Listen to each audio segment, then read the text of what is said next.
Hello students, एक बार पुनः आपका स्वागत है। आज के इस वीडियो में हम एक विशिष्ट बात करने वाले हैं जो कि राष्ट्रीय आय के चैप्टर से संबंधित है।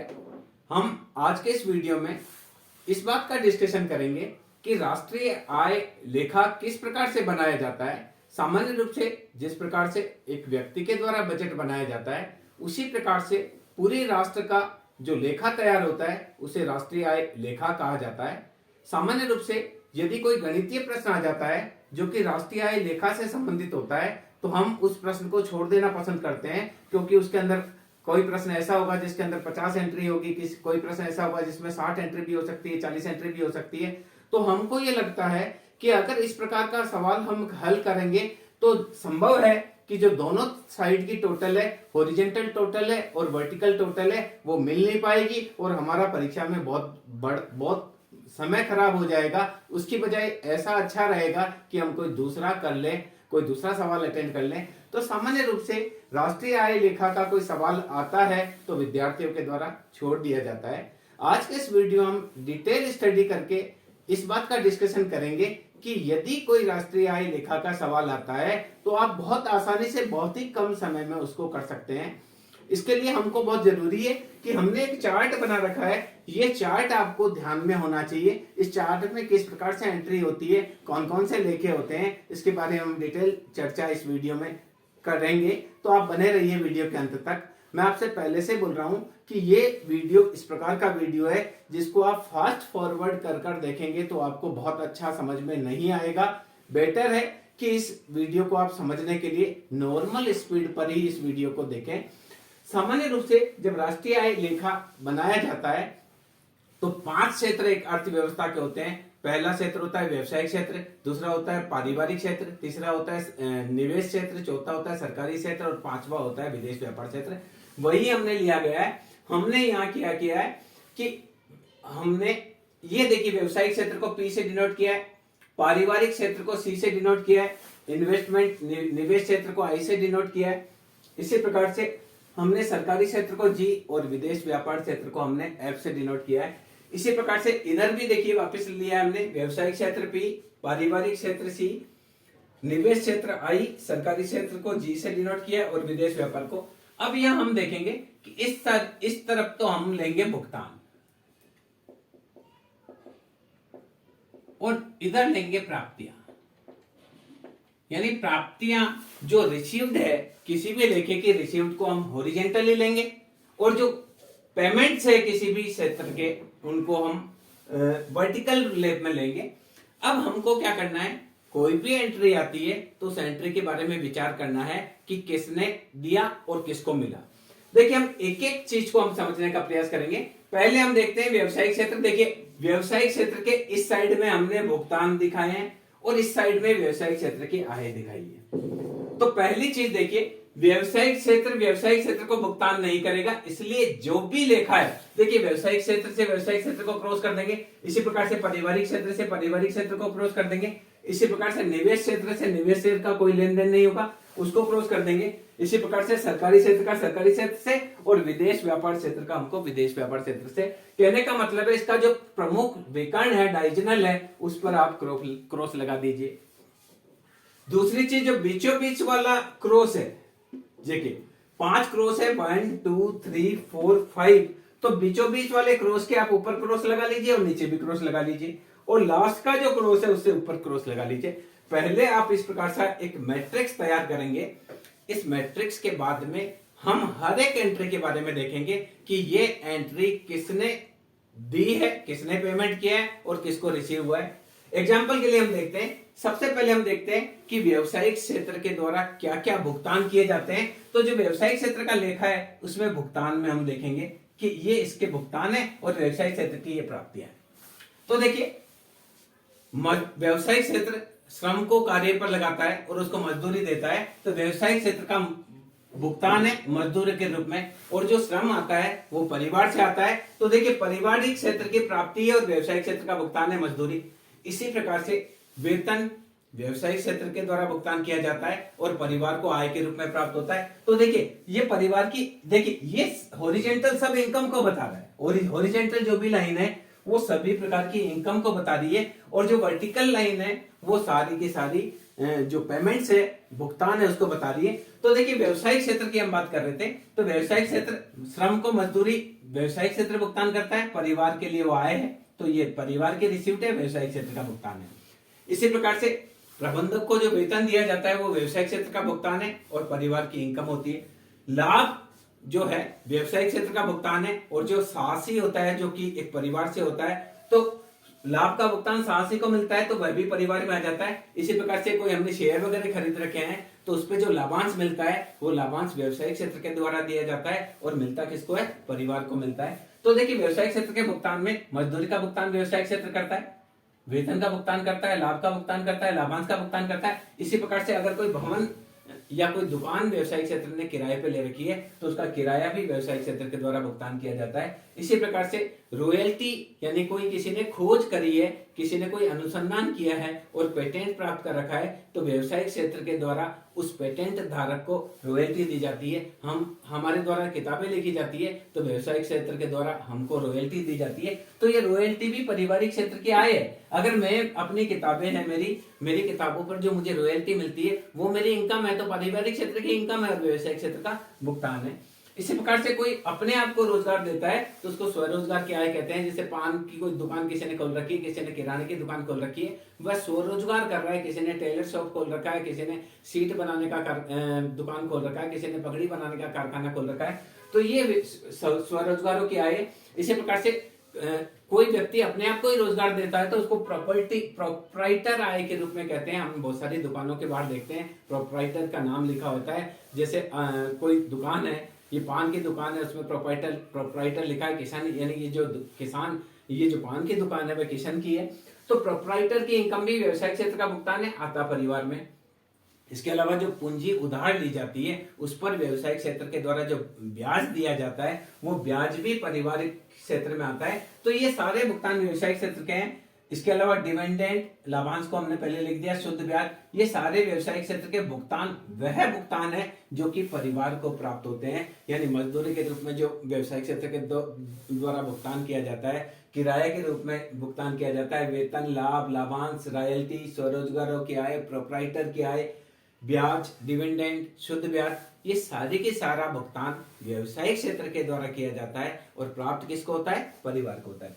दूसरा, व्यवसायिक क्षेत्र के द्वारा कुछ ऐसा होता है, कुछ उत्पादन का भाग होता है जिसको डिस्ट्रीब्यूट नहीं किया जाता है, लाभ का कुछ भाग है जिसे बांटा नहीं जाता है, उसे अवितरित लाभ की संज्ञा दी जाती है। तो व्यवसायिक क्षेत्र के द्वारा जो अवितरित लाभ है वो बैंक में जमा करा दिया जाता है या निवेश कर दिया जाता है। आगे कोई और फैक्ट्री की इकाई लगनी है उसमें निवेश कर दिया जाता है, तो उसको बोलते हैं अवितरित लाभ। ये अवितरित लाभ क्या होता है? अवितरित लाभ व्यवसायिक क्षेत्र का भुगतान है और प्राप्त किसको होता है? निवेश क्षेत्र को होता है। यानी कोई फैक्ट्री है, उस फैक्ट्री ने जो लाभ है उस लाभ का आधा भाग तो बांट दिया और आधा भाग अगली फैक्ट्री में निवेश करने के लिए रखा है। तो चूंकि वो निवेश होता है तो व्यवसायिक क्षेत्र का भुगतान है और निवेश क्षेत्र की प्राप्तियां हैं। अगर वो नई फैक्ट्री बनाता है तो सीमेंट लाएगा, जो भी कुछ लेके आएगा, मशीन लेकर आएगा, तो वो इन्वेस्टमेंट के रूप में होगी।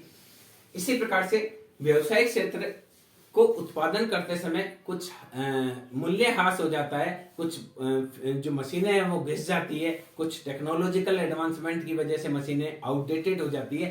तो व्यवसायिक क्षेत्र का जो ये भुगतान है, ये मूल्य ह्रास जो निवेश क्षेत्र के अंतर्गत आता है। इसके बाद देखिए व्यवसायिक क्षेत्र को जीएसटी भी देनी पड़ती है, वेट भी देना पड़ता है, सीमा शुल्क भी देना पड़ता है, चुंगी पहले लगती थी वो भी देनी पड़ती थी, निगम कर के रूप में आय देनी पड़ती थी, सीमा कर के रूप में पैसा देना पड़ता है। अगर आपने एंटरटेनमेंट का कुछ कर रखा है तो मनोरंजन कर देना पड़ सकता है, आपको उत्पादन प्रोडक्शन टैक्स देना पड़ सकता है, बिक्री कर देनी पड़ सकती है। तो ये देखिए व्यवसायिक क्षेत्र के द्वारा सरकार को जो भुगतान किया जाता है, जिसमें वेट का भुगतान किया जाता है, ये देखिए व्यवसायिक क्षेत्र का भुगतान और सरकार की प्राप्तियां। इसी प्रकार से जीएसटी व्यवसायिक क्षेत्र का भुगतान है और सरकार की प्राप्तियां। सीमा कर व्यवसायिक क्षेत्र का भुगतान है, सरकार की प्राप्तियां हैं।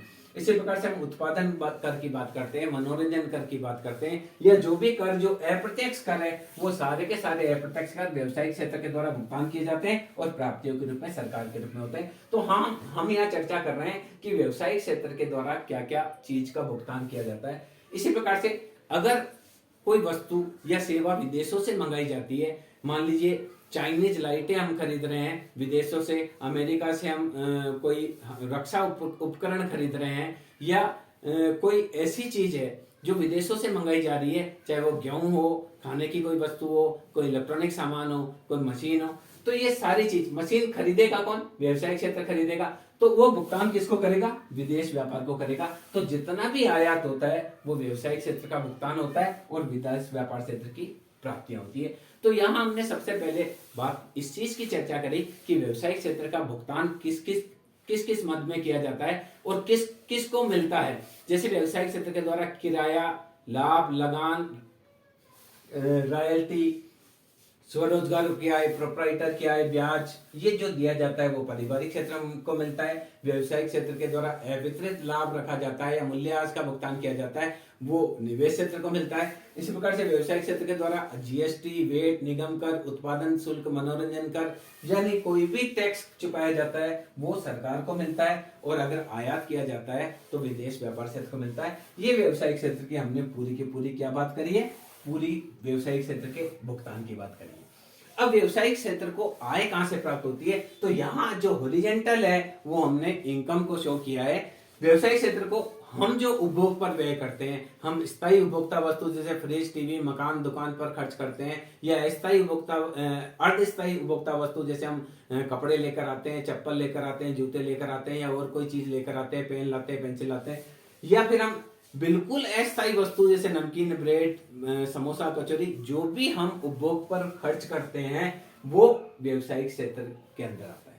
इसी प्रकार से हम उपभोग करते समय हिसाब रखना भूल जाते हैं, कोई चीज भूल चूक हो जाती है तो वह भूल चूक भी व्यवसायिक क्षेत्र की प्राप्तियों के रूप में ली जाती है। तो ये जो व्यवसायिक क्षेत्र है उनको परिवार से आय प्राप्त होती है। परिवार के द्वारा अस्थायी वस्तुओं पर जो खर्च किया जाता है, ब्रेड, बटर, नमकीन, जो एक ही बार काम आती है, उस पर जो खर्च किया जाता है, यह व्यवसायिक क्षेत्र के द्वारा जो अर्ध स्थायी वस्तु है जैसे कपड़े हैं, सैंडल है, शूज है, पेन है, पेंसिल है, किताब है, चश्मा है, इन पर खर्च किया जाता है। या स्थायी वस्तु जैसे मकान है, दुकान है, जमीन है, जायदाद है, फ्रिज, टीवी, वॉशिंग मशीन पर खर्च किया जाता है। ये उपभोग पर जो भी हम व्यय करते हैं सारा का सारा व्यवसायिक क्षेत्र को प्राप्त होता है। इसी प्रकार से यदि हम कोई व्यवसायिक ढांचे का निर्माण करते हैं तो वो निवेश होता है। हम किसी मकान का निर्माण करते हैं, कोई दुकान का निर्माण करते हैं तो वो निवेश है। तो ये व्यवसायिक क्षेत्र को प्राप्तियां। सीमेंट वाला सीमेंट बेचेगा तो व्यवसायिक क्षेत्र की प्राप्तियां। अगर लोहा वाला लोहा बेचता है तो व्यवसायिक क्षेत्र की प्राप्तियां हैं। तो हमारा जो खर्चा है, हम चाहे मकान बनाने पर पैसा खर्च करें, चाहे व्यवसायिक ढांचे का निर्माण करने पर पैसा खर्च करें, चाहे शोध व अनुसंधान पर खर्च करें, ये व्यवसायिक क्षेत्रों की प्राप्तियां हैं। पुराना जो स्टॉक है वो अगर बढ़ जाता है तो भी व्यवसायिक क्षेत्र की प्राप्तियां हैं। या अनुदान, जो प्राइवेट अनुदान होता है उस पर अगर व्यवसायिक क्षेत्र के द्वारा प्राप्तियां होती है, यानी जो अनुदान है सरकार के द्वारा दिया जाता है। पर जैसे एक सीमेंट का मान लीजिए एक जो खाद का कट्टा है वो 500 रुपए का है, सरकार 300 रुपए में देती है, तो बाकी 200 रुपए वो व्यवसायिक क्षेत्र को भुगतान कर देती है। तो ये देखिए व्यवसाय क्षेत्र की आय, हम जो भी उपभोग पर व्यय कर रहे हैं, जितना भी वो व्यवसायिक क्षेत्र की आय है, जो भी निवेश पर व्यय किया जाता है वो भी व्यवसायिक क्षेत्र की आय मानी जाती है। चाहे मकान बनाए, चाहे दुकान बनाए, चाहे हम व्यवसायिक भवन बनावे, चाहे स्टॉक बढ़ा लें किसी चीज का, जैसे हम मान लीजिए ऑयल का स्टॉक कर लेते हैं, चाहे हम गेहूं का स्टॉक कर लेते हैं, तो वह जो स्टॉक है हम कहां से करेंगे? बाजार से खरीद के करेंगे। बाजार से खरीद के करेंगे तो व्यवसायिक क्षेत्र की इनकम आएगी। इसके अलावा कुछ वस्तुओं और सेवाओं पर सरकार के द्वारा भी व्यय किया जाता है। सरकार के द्वारा जैसे मिड डे मील पर खर्चा किया जाता है, 26 जनवरी 15 अगस्त को मिठाई पर खर्चा किया जाता है, वो अस्थायी है। इसके अलावा अर्धस्थायी जो सरकारी कार्यालयों में जो बहुत सारे खर्चे होते हैं जो थोड़े समय के लिए होते हैं, थोड़े दिन चलने वाले होते हैं, वो अर्धस्थायी। और स्थायी के रूप में सरकारी बिल्डिंग का निर्माण करना है, सरकार के लिए, मंत्रियों के लिए जीप खरीदनी है, फॉर्च्यूनर खरीदनी है। तो सरकार के द्वारा जितना भी व्यय किया जाता है, चाहे वस्तु पर व्यय किया जाए, चाहे सरकारी व्यय, वस्तु और सेवाओं पर जो भी सरकारी व्यय किया जाता है, वह भी व्यवसायिक क्षेत्र की प्राप्तियां होती है। जैसे एक ऑफिस के लिए हम टेबल चेयर खरीद रहे हैं तो व्यवसायिक क्षेत्र को प्राप्त होगा। एक ऑफिस का भवन निर्माण के लिए हम सीमेंट खरीद रहे हैं तो व्यवसायिक क्षेत्र को प्राप्त होगा। सरकारी भवन के निर्माण के लिए ईंट खरीद रहे हैं, लोहा खरीद रहे हैं, सीमेंट खरीद रहे हैं, बजरी खरीद रहे हैं, जो भी चीज खरीद रहे हैं वो सारी की सारी व्यवसायिक क्षेत्र की इनकम होगी। इसके अलावा जो निर्यात किया जाता है, जो भी वस्तु और सेवाओं का निर्यात किया जाता है, वो पूरी की पूरी व्यवसायिक क्षेत्र की इनकम होगी। जो आयात किया जाता है वो उसका व्यय होगा और जो निर्यात है वो उसकी इनकम होगी। तो यहाँ हमने एक चीज देखी कि व्यवसायिक क्षेत्र के द्वारा किन किन चीजों पर व्यय किया जाता है और किन किन चीजों से व्यवसायिक क्षेत्र को इनकम की प्राप्ति होती है। इसी प्रकार से देखिए पारिवारिक क्षेत्र, हमारे द्वारा क्या क्या खर्च किया जाता है, उसके बाद हम देखेंगे परिवार को क्या क्या इनकम प्राप्त होती है। तो देखिए परिवार के द्वारा क्या क्या खर्च किया जाता है, हमने पहले से बता दिया है कि परिवार के द्वारा उपभोग पर व्यय किया जाता है। हमारे द्वारा अस्थायी वस्तुओं पर उपभोग पर पैसा व्यय किया जा सकता है। अर्ध स्थायी वस्तुओं के उपभोग पर पैसा खर्च किया जा सकता है। इसके अलावा स्थायी वस्तुएं जैसे फ्रिज, टीवी, वॉशिंग मशीन, मकान, दुकान, इन पर जो खर्चा करते हैं ये हमारा खर्चा है। इसके अलावा देखिए हम आय का कुछ भाग खर्च करते हैं, कुछ भाग बचा लेते हैं और जो बचा हुआ पैसा है वो हम बैंक में जमा कराते हैं या किसी जो वित्तीय संस्था होती है जो हमको ब्याज देती है उनको। तो हमारा जो पैसा है इसको यहाँ तो हम खर्च करेंगे या बचा लेंगे, तो जो हम बचाएंगे वो बैंक में जमा कराएंगे तो निवेश क्षेत्र की इनकम हो जाएगी। हमारा खर्च होगा, निवेश क्षेत्र की इनकम हो जाएगी। इसके अलावा हमारी आय पर हमको डायरेक्ट टैक्स भी देना पड़ता है। हमारी जितनी इनकम उस पर हमको आयकर देना पड़ता है। इसके अलावा हमारी संपत्ति है उस पर हमको संपत्ति कर देना पड़ता है। तो ये जो कर है वो भी हमारा व्यय है। चूंकि कर सरकार के द्वारा वसूल किया जाता है तो यहाँ देखिए सरकारी क्षेत्र की इनकम है और हमारे द्वारा किया गया व्यय। इसके अलावा हम किसी भी सरकारी सेवा का कोई फायदा लेना चाहते हैं, सरकारी कॉलेज में पढ़ना चाहते हैं, सरकारी स्कूल में पढ़ना चाहते हैं, सरकारी हॉस्पिटल में इलाज कराना चाहते हैं तो हमको फीस भरनी पड़ती है। तो ये हमारा खर्चा है और सरकार की इनकम है। इसी प्रकार से सरकार को हम कई प्रकार के जुर्माने भी देते हैं। हम बिना लाइसेंस अगर कार चला रहे हैं तो उसका जुर्माना लग जाता है। हमने नो पार्किंग में मोटरसाइकिल खड़ी कर दी तो हमको जुर्माना भरना पड़ सकता है, या हमने कोई कानून का उल्लंघन किया है तो हमारे को कोई जुर्माना भरना पड़ सकता है। तो ये हमारा खर्चा है और सरकार की इनकम है। इसके अलावा कई बार बाढ़ आ जाती है, आंधी आ जाता है, तूफान आ जाती है, सुनामी आ जाती है तो हम सरकार को इनकम प्राप्त करते हैं, सरकार को पैसा देते हैं। मुख्यमंत्री राहत कोष में पैसा देते हैं, प्रधानमंत्री राहत कोष में पैसा देते हैं। तो ये हस्तांतरण भुगतान from householder to government, यानी अगर हम लोग सरकार को भुगतान देते हैं, चाहे मुख्यमंत्री राहत कोष में पैसा दें, चाहे प्रधानमंत्री राहत कोष में पैसा दें, तो ये हमारा भुगतान है और प्राप्तियां किसको होती है? सरकार को प्राप्त होती है। तो ये ट्रांसफर पेमेंट नीचे जो हमने लिखा है वो है देने वाला और ऊपर जो लिखा जाता है वो है लेने वाला। तो ये ट्रांसफर पेमेंट भी सरकार के रूप में, सरकार को इनकम के रूप में प्राप्त है। इसके अलावा हमारा बच्चा कोई विदेश में पढ़ रहा है तो उसको पैसा भेजते हैं, तो transfer payment by householder to rest of बट। हमारा कोई बच्चा विदेश में पढ़ रहा है तो उसको जो पैसा भेजते हैं वो हमारा खर्चा है और विदेश वालों की प्राप्तियां हैं। तो ये भी एक भुगतान है जो हम करते हैं। ये सारे पारिवारिक क्षेत्र के भुगतान है। उपभोग पर हम व्यय कर सकते हैं, व्यक्तिगत बचत के रूप में पैसा जमा करा सकते हैं, प्रत्यक्ष कर के रूप में हो सकता है, फीस व जुर्माने के रूप में हो सकता है, या हम गवर्नमेंट को किसी भी प्रकार का हस्तांतरण भुगतान करते हैं और या विदेश को कोई हस्तांतरण भुगतान कर सकते हैं। ये खर्चा है। प्राप्तियों के रूप में देखिए पारिवारिक क्षेत्र में मजदूरी के रूप में हमको प्राप्तियां होती है, वेतन के रूप में होती है, लाभ के रूप में हमको व्यवसायिक क्षेत्र से मिलता है, लाभांश के रूप में मिलता है, किराए के रूप में हमको प्राप्तियां हो सकती है, रॉयल्टी के रूप में हो सकती है, स्वरोजगारों की आय है, प्रोप्राइटर की आय है, ब्याज है, डिविडेंड है। ये सारी प्राप्तियां हमको व्यवसायिक क्षेत्र से प्राप्त होती है, जिसके बारे में हम पहले से ही चर्चा कर चुके हैं कि जो परिवार का लोग अगर श्रम के रूप में कार्य करता है तो उसको मजदूरी मिलती है, कोई प्रबंधक के रूप में काम करता है तो वेतन मिलता है, कोई साहसी के रूप में काम करता है तो उसको लाभ मिलता है, किसी ने शेयर में इन्वेस्टमेंट किया तो उसको लाभांश मिलता है, किसी ने भवन किराए पे दिया तो उसको किराया मिलता है, किसी ने कोई खोज करी है तो उसको रॉयल्टी मिलती है। इसके अलावा पारिवारिक क्षेत्र में स्वरोजगारों की भी आय होती है, प्रोप्राइटरों की भी आय होती है, डिविडेंड के रूप में भी आय प्राप्त होती है, किसी ने पैसा उधार दिया तो उसको ब्याज के रूप में भी आय प्राप्त होती है। तो पारिवारिक क्षेत्र की एक आय जो व्यवसायिक क्षेत्र में से मिलती है। उसके बाद पारिवारिक क्षेत्र से आय कुछ भी नहीं होगी, निवेश क्षेत्र से कुछ भी नहीं होगी, ये आपको ध्यान रखना है। इसके अलावा देखिए, हमने अगर राष्ट्रीय ऋण, सरकार को पैसा उधार दे रखा है, यानी हमने जैसे किसान विकास पत्र खरीद रखा है या इंदिरा विकास पत्र खरीद रखा है, तो उस पर भी हमको इनकम की प्राप्ति होती है, जो कि सरकार की इनकम के रूप में है।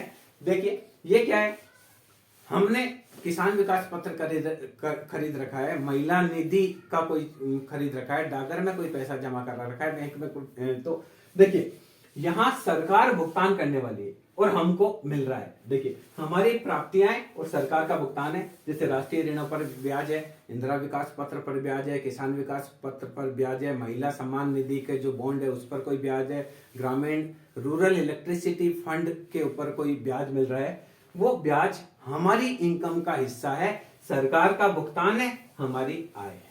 इसके अलावा देखिए, सरकार कई प्रकार के हस्तांतरण भुगतान करती है। हस्तांतरण भुगतान वह भुगतान होते हैं जो बिना कार्य के लिए दिए जाते हैं, उनको ट्रांसफर पेमेंट कहते हैं। जैसे सरकार विधवाओं को पेंशन देती है, वृद्ध व्यक्तियों को पेंशन देती है, छात्रों को छात्रवृत्ति देती है, तो ये सरकार का, गवर्नमेंट का जो पैसा है वो हमारे आता है, तो ये हमारी इनकम है, गवर्नमेंट का खर्चा है। जो भी छात्रवृत्ति के रूप में पैसा आ रहा है, जो भी विधवा पेंशन के रूप में पैसा आ रहा है, जो वृद्ध व्यक्तियों की पेंशन के रूप में पैसा आ रहा है, या सरकार के द्वारा और कोई हमको हस्तांतरण भुगतान दिया जा रहा है। जैसे अभी वर्तमान में सारे किसानों को 6-6 हजार रुपए साल में 4 बार अगर दिए जा रहे हैं, तो या 2-2 हजार रुपए साल में 3 बार 4-4 महीनों के अंतराल से दिए जा रहे हैं, यानी कुल 6 हजार रुपए किसान को सरकार के द्वारा दिए जा रहे हैं, तो वह एक हस्तांतरण भुगतान है। इसके अलावा हमको विदेशों से भी प्राप्त होता है, transfer payment by rest of world to householders. जैसे हमारा कोई भाई विदेश में रह रहा है और वो हमको पैसा भेजता है, तो हमारी इनकम का हिस्सा है। हमारा और भी कोई विदेश में कोई दोस्त है, वो हमको पैसा भेजता है, तो ट्रांसफर पेमेंट विदेशों से हमको मिलता है, वो हमारी इनकम का हिस्सा है। तो यहाँ देखिए, हमने दूसरे में ये हमारे पारिवारिक व्यय देखे, जिसमें हम उपभोग पर व्यय करते हैं, बचत के रूप में व्यय करते हैं, प्रत्यक्ष कर के रूप में करते हैं, फीस देनी पड़ती है, जुर्माना देना पड़ता है, या गवर्नमेंट को हम ट्रांसफर पेमेंट दे देते हैं मुख्यमंत्री सहायता कोष में या प्रधानमंत्री सहायता कोष में, या विदेश में हमारा कोई व्यक्ति रह रहा है उसको हम पैसा देते हैं, ये हमारा खर्चा है। इनकम के रूप में हमको मिल सकता है, मजदूरी के रूप में, वेतन के रूप में, लाभ के रूप में, लगान के रूप में, रॉयल्टी के रूप में, किराए के रूप में, स्वरोजगारों की आय, प्रोप्राइटरों की आय, ब्याज के रूप में हमको जो इनकम प्राप्त होती है। इसके अलावा राष्ट्रीय ऋणों पर हमको ब्याज मिलता है, वो हमारी इनकम है। सरकार के द्वारा जो हस्तांतरण भुगतान होता है वो हमारी इनकम है, या विदेशों में हमारा कोई रिश्तेदार रह रहा है वो पैसा भेजता है, वो हमारी इनकम है। तीसरा जो लेखा होता है वो निवेश क्षेत्र का लेखा होता है, जो निवेश क्षेत्र के, जैसा कि मैंने कहा, वर्टिकल की हम बात करेंगे तो व्यय को बताएगा, और हॉरिजॉन्टल की बात करेंगे तो ये हमारी इनकम को बताएगा। तो देखिए, निवेश क्षेत्र, मकान का निर्माण करते हैं, ये निवेश क्षेत्र का व्यय है, क्योंकि हम बैंक से पैसा निकालेंगे, मकान में लगा देंगे। व्यवसायिक ढांचे का निर्माण करते हैं, बैंक से पैसा निकालेंगे, बैंक से पैसा उधार लेंगे और लगा देंगे। तो हम व्यवसायिक ढांचे का निर्माण करते हैं, तो निवेश क्षेत्र का खर्चा है, मकान निर्माण में, दुकान बनाने में करते हैं, शोध व अनुसंधान पर कोई खर्च करते हैं, स्टॉक हम बढ़ाने का प्रयास करते हैं, या अनुदान पर व्यय करते हैं, तो ये सारा का सारा निवेश क्षेत्र का खर्चा है। इसके अलावा विदेशियों के द्वारा अगर हमारे यहाँ निवेश किया गया, तो यहाँ देखिए, विदेशों के द्वारा जो निवेश किया गया उसका अगर हमको वापस भुगतान करना पड़ा, यानी विदेशी कोई कंपनी आई और उसने हमारे यहाँ एंटरप्राइज लगाया और वो अपना सामान वापस लेकर जा रही है, अपना उद्योग वापस लेके जा रही है, तो उसका जो भुगतान करना पड़ता है वो भी निवेश क्षेत्र का भुगतान है। तो निवेश क्षेत्र का भुगतान के रूप में हम कोई भी मकान बनाते हैं, व्यवसायिक भवन बनाते हैं, व्यवसायिक ढांचा बनाते हैं, या हम शोध व अनुसंधान पर खर्च करते हैं, या स्टॉक बढ़ाते हैं, ये सारा का सारा निवेश क्षेत्र का व्यय है। इसके अलावा देखिए, विदेशी ने हमारे यहाँ कोई पैसा लगाया और वो पैसा वापस लेके जा रहा है अपनी कंपनी का, तो वह भी हमारा भुगतान है। अब देखिए, निवेश क्षेत्र की आय क्या है। निवेश क्षेत्र की कंपनियों ने जो लाभ नहीं बांटा वो निवेश क्षेत्र की इनकम है, जो मूल्यह्रास है वो निवेश क्षेत्र की इनकम के रूप में होता है। परिवार के लोगों ने जो बचत की वो बैंक में जमा करेंगे, तो निवेश क्षेत्र की इनकम है। सरकार के द्वारा जो बचत प्राप्त हुई वो भी निवेश क्षेत्र की इनकम है। और विदेशी हमारे यहाँ निवेश करते हैं, कोई विदेशी कंपनी है, जैसे पेप्सी कंपनी है, कोका कोला कंपनी है, प्रॉक्टर एंड गैम्बल कंपनी है, LG कंपनी है, तो ये सारी जो कंपनियां हैं जो विदेशी कंपनियां हमारे यहाँ निवेश करती है, तो हमारे निवेश क्षेत्र के आय, ये निवेश क्षेत्र के आय को बता रहा है, ये निवेश क्षेत्र के व्यय को बता रहा है। निवेश क्षेत्र का व्यय, जो भी हम मकान का निर्माण कर रहे हैं, दुकान का निर्माण कर रहे हैं, हम शोध व अनुसंधान पर खर्च कर रहे हैं, स्टॉक बढ़ा रहे हैं, वो सारा का सारा निवेश क्षेत्र का खर्चा है। और विदेशी कोई कंपनी अपना सामान समेट कर जा रही है, तो वो हमारे को भुगतान करना पड़ेगा, क्योंकि वो बेच कर जाएगी, तो विदेशी जो पैसा लेकर जाएगी, तो ये निवेश क्षेत्र से जाएगा। निवेश क्षेत्र के इनकम के रूप में हमको वितरित लाभ जो कंपनियां नहीं बांटती है, वो निवेश क्षेत्र के इनकम है, मूल्यह्रास के रूप में इनकम है। हमारी जो व्यक्तियों की बचत है वो इनकम है, सरकार की जो बचत है वो भी इनकम है, और विदेशी कंपनियां जो हमारे यहाँ निवेश करती है वो भी इनकम है। अब पांचवी क्षेत्र की हम बात करते हैं, जो कि आपको दिख रहा है सरकारी क्षेत्र।